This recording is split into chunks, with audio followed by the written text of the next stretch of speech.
Social study class 10th के लिए best से बेस्ट नोट्स जो आपकी सोशल को और बेहतर बना तो देगी। सोशल साइंस जियोग्राफी के चैप्टर फर्स्ट के इस वीडियो में, और इस वीडियो में हम आज पढ़ने वाले हैं।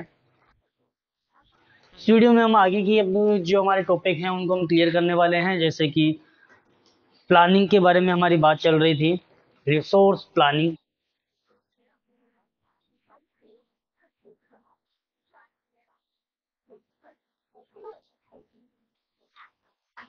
इस बारे में हमने समझा कि प्लानिंग क्यों जरूरी है, रिसोर्सेज क्यों जरूरी है, और किस टाइप से हम रिसोर्सेज को सेव रख सकते हैं।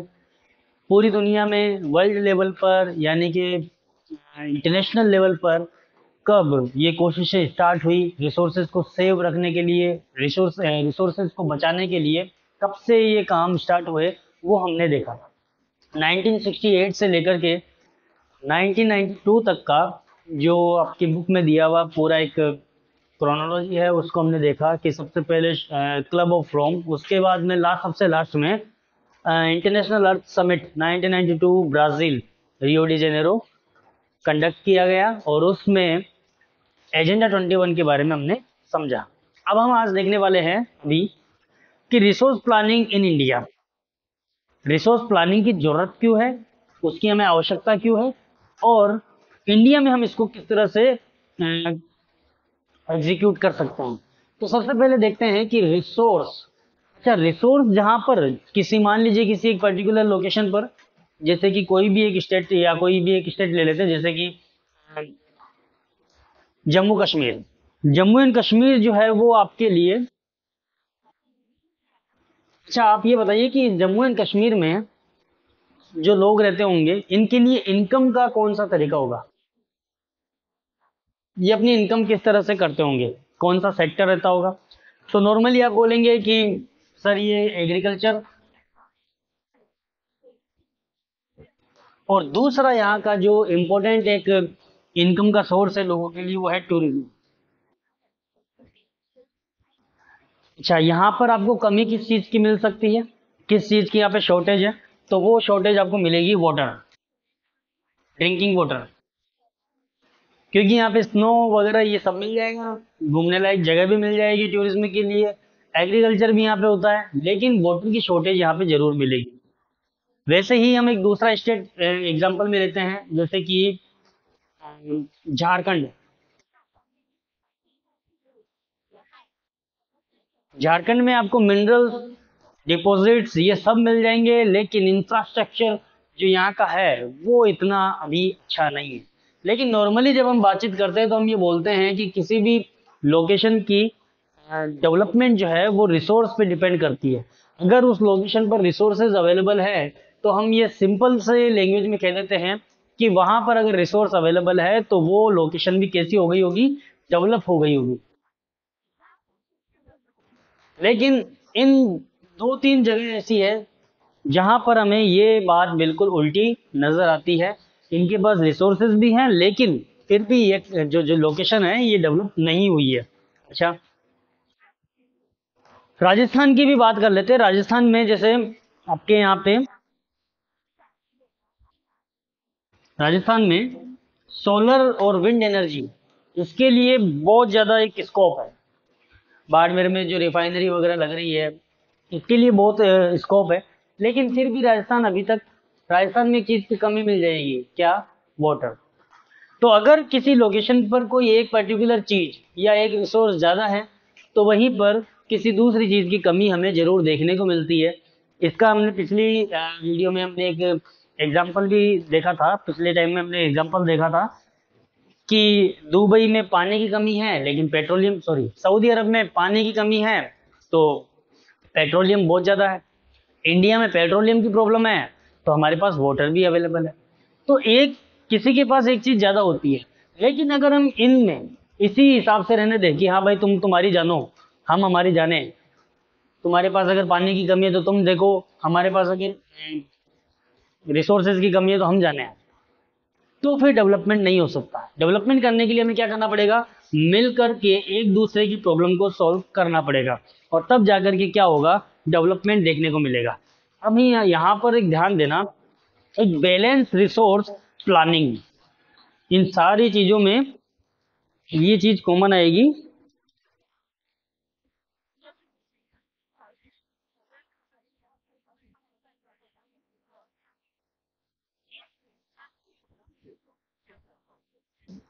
बैलेंस रिसोर्स प्लानिंग यानी कि हम जानते हैं कि हर एक स्टेट या हर एक लोकेशन पर कोई ना कोई रिसोर्स की कमी है, लेकिन वहीं पर किसी दूसरे स्टेट या लोकेशन के पास उस रिसोर्स की कमी नहीं है।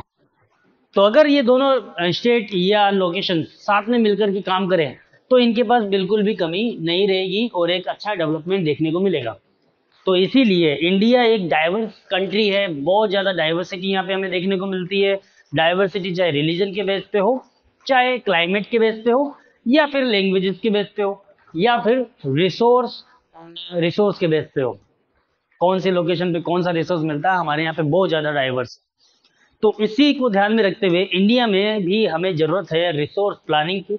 और अब हमारा जो अगला टॉपिक है वो है resource planning in India. Okay, तो यहाँ पे हम आगे से एक चैप्टर आगे का एक टॉपिक कवर कर रहे हैं, रिसोर्स प्लानिंग इन इंडिया।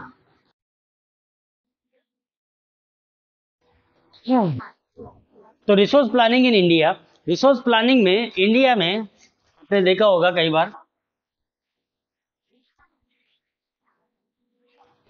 कि आपके घर के आसपास आपने कभी आसमान में देखा हो कि कोई हेलीकॉप्टर वहां पे आया है और उस हेलीकॉप्टर के पास एक बहुत बड़ा राउंड सा सर्कल है जो उससे झूल रहा है और वो कुछ सर्च कर रहे हैं। असलियत में वो सर्वे करने आते हैं और वो सर्वे करते हैं और फाइंड करते हैं कि ज़मीन के नीचे, इस लैंड के नीचे कोई डिपॉजिट है या नहीं।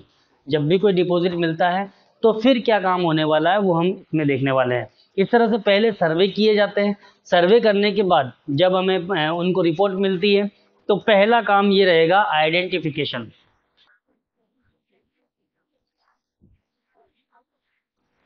पहला काम क्या होगा, आइडेंटिफिकेशन। दूसरा काम, अच्छा आइडेंटिफिकेशन यानी कि हमें पहले फाइंड करना होगा, ढूंढना होगा, आइडेंटिफाई करना होगा कि इस लोकेशन पे कौन सा रिसोर्स अवेलेबल है। दूसरा, आइडेंटिफिकेशन के साथ ही हमें उसकी क्वालिटी, उसकी क्वांटिटी, इन सब के बारे में भी पूरी डिटेल्स चाहिए होगी। यानी कि अच्छा, दूसरा पॉइंट भी देख लेते हैं पहले, फिर बाद में अपन इसको एक एग्जांपल के थ्रू समझेंगे। दूसरा है कि इस सारी डिटेल्स आने के बाद हमें फाइंड करना होगा कि क्या ये टेक्नोलॉजिकली एक्सेसिबल है।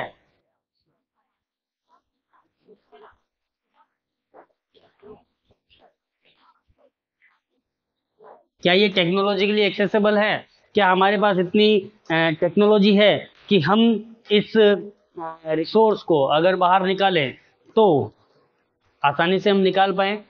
और दूसरी चीज जिसमें हमें काउंट करनी होगी कि क्या ये रिसोर्स को हम किसी भी टेक्नोलॉजी के थ्रू जो हमारे पास अवेलेबल है इसको बाहर निकालें, और बाहर निकाले तो क्या ये हमें प्रॉफिट दे पाएगा, क्या ये प्रॉफिटेबल है। अब इसको एक एग्जांपल के थ्रू समझो। एग्जांपल ये है कि जैसे कोई एक लोकेशन है, इस लोकेशन पर जब सर्वे किया तो सर्वे करने पे हमें पता चला कि इस जमीन के नीचे यहाँ पे डिपॉजिट मिलेगा, मिला है हमें मार्बल का, मार्बल डिपॉजिट। यहाँ पे मार्बल डिपॉजिट मिला, ठीक है, हम बहुत खुश हुए, क्या बात है, हमारे यहाँ पे बैठे बैठे मार्बल की खान मिल गई, मार्बल का डिपॉजिट मिल गया। और हमने जोर शोर से वहाँ पे माइनिंग करना स्टार्ट कर दिया। माइनिंग करना हमने स्टार्ट किया, उसमें 10 लाख, 20 लाख, 30 लाख, 50 लाख, 1 करोड़ रुपए वहाँ पे खर्च हो गए। उसके बाद में हमने जो भी मशीनरी चाहिए थी वो भी हम लेके आ गए। लेकिन हुआ ये कि थोड़े ही टाइम में जब माइनिंग कंप्लीट हुई तो हमें पता चला कि यहाँ पर तो ओनली इतना ही मार्बल है कि उस पूरे मार्बल को अगर हम बेच दे तो ओनली 30 लाख रुपए, कितने लाख, 30 लाख रुपए ही हम वहां से कलेक्ट कर सकते हैं। लेकिन हमने इसको अचीव करने के लिए, इसको लेने के लिए हमने वहां पर लगभग 1 करोड़ रुपए खर्च कर दिया। तो आप बताइए क्या ये प्रॉफिटेबल है? क्या ये प्रॉफिटेबल है? नहीं। आपने 1 करोड़ खर्च कर दिया और बदले में आपको 30 लाख ही मिला, तो ये प्रॉफिटेबल नहीं है। तो इस तरह से हमें क्या करना पड़ेगा, आइडेंटिफाई करना पड़ेगा उसकी क्वालिटी कैसी है, उसकी क्वांटिटी कितनी है, उसका मार्केट वैल्यू कितना है। ये सब पता करने के बाद हमें ये देखना है कि अगर ये प्रॉफिटेबल है तो इसको हम कौन सी टेक्नोलॉजी के थ्रू आसानी से एक्सेस कर सकते हैं। अगर ये सब स्टेजेस इसके क्लियर होते हैं तो हम फाइनली इसको क्या करेंगे, नेशनल प्लानिंग के साथ मर्ज कर देंगे। नेशनल प्लानिंग के साथ इसको क्या कर देंगे, मर्ज कर देंगे। तो ये हमारे यहाँ पे 3 ऐसे स्टेजेस होते हैं जहां पर हम क्या करते हैं, रिसोर्स को लेकर के प्लानिंग करते हैं। पहला आइडेंटिफिकेशन, दूसरा टेक्नोलॉजिकल ये एक्सेसिबल है या नहीं है, प्रॉफिटेबल है या नहीं है। उसके बाद हमारा काम होता है इसको फाइनली इसका फुल प्रूफ प्रिंट बनाने के बाद, इसकी पूरी प्लानिंग करने के बाद हम इसको जोड़ देते हैं नेशनल प्लानिंग कमीशन के साथ, और वहां पर फिर वो नेशनल डेवलपमेंट प्लान्स में शामिल हो जाता है। नेशनल डेवलपमेंट प्लान्स में ये शामिल हो जाता है।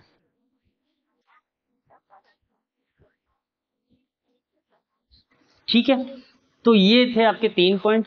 और आगे इसमें हम एक और चीज देख लेते हैं जिसकी बहुत बार बातें होती रहती है, वो है आपका 5 ईयर प्लान। से लिखते हैं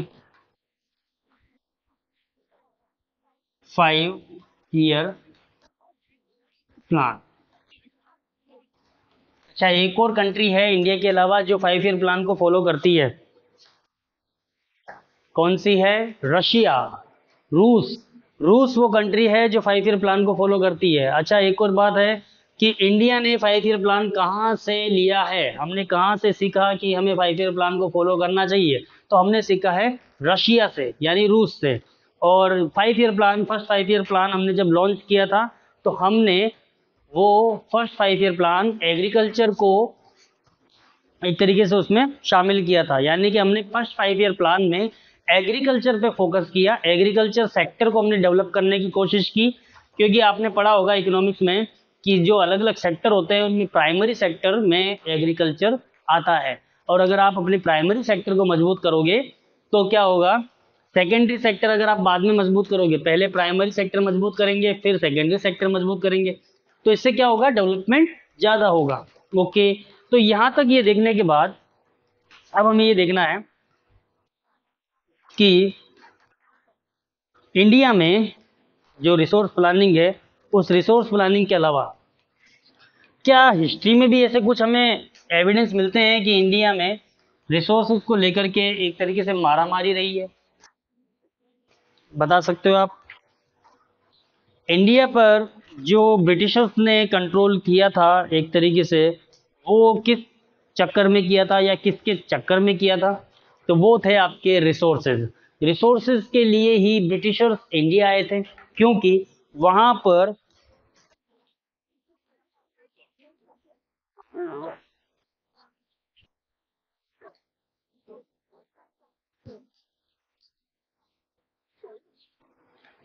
पर इंडस्ट्रियल रेवोल्यूशन स्टार्ट हो चुका था, बहुत सारी फैक्ट्रीज वहां पे लगना शुरू हो चुकी थी।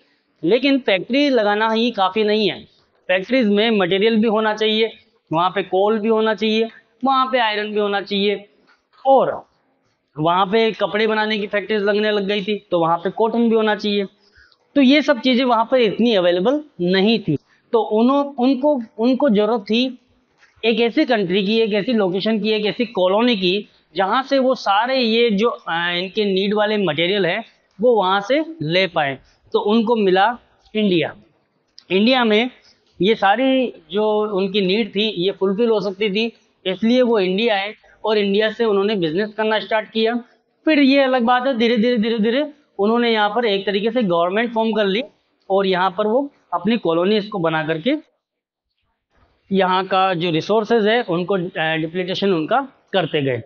तो ये बात तो फिक्स हो गई कि भैया जो भी इस दुनिया में होता है जो भी बिजनेस वगैरह चल रहे हैं वो सब किसके पीछे चल रहे हैं, रिसोर्सेज को लेकर के चल रहे हैं। जिसके पास रिसोर्स है वो पावरफुल है, जिसके पास रिसोर्स नहीं है वो पावरफुल नहीं है। ओके, ये होने के बाद अब हमें समझना है कि रिसोर्सेज को हम किस तरह से कंजर्व कर सकते हैं। सोशल स्टडी क्लास 10th के लिए बेस्ट से बेस्ट नोट्स जो आपकी सोशल को और बेहतर बना देगी।